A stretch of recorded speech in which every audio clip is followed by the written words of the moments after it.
Fairly simple problem. Business pays $300 to rent a piece of office equipment for 1 year. That's a rent for a year.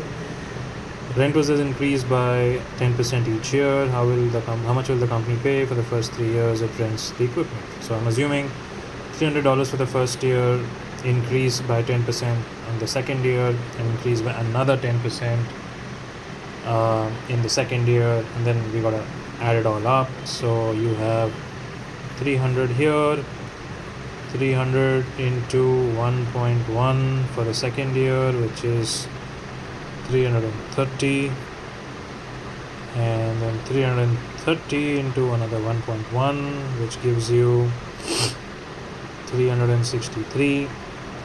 Now I'm going to maybe just explain a bit as to why I did 1.1 here and another 1.1 here.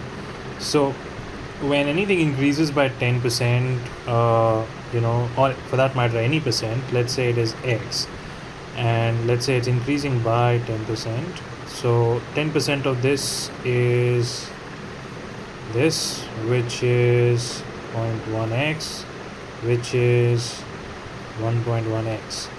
So this is a bit of a hack. Anything that increases by any particular percentage, and then you need to find out the increased value, you can do just this, that after point that number. So for example, let's say it increases by 70%, you have to multiply that variable by 1.7, right? So after point, you have to place that number, and it kind of draws from what we just studied over here, which is 10% is 0.1, so 110% becomes 1.1, right? Similarly, 20% is 0.2, so this 2 goes behind the decimal, so it becomes 1.2.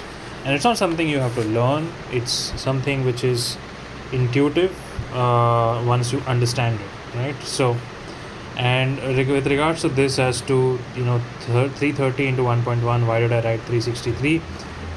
The one way of doing it is that you actually multiply 330 by 1.1, but I'm going to do something which, let's see if you guys can understand. I do this. This 3 is actually below this 3 on top, and then I add it up. Right, the rationale behind adding 33 like this to arrive at the number here is quite simple. This is 11 essentially. Forget the fact that there is a decimal in between, but whenever you multiply any number by 11, you essentially are adding up those numbers, in this format. This is essentially the multiplication format, right? Like I'll let me lay it down for you guys.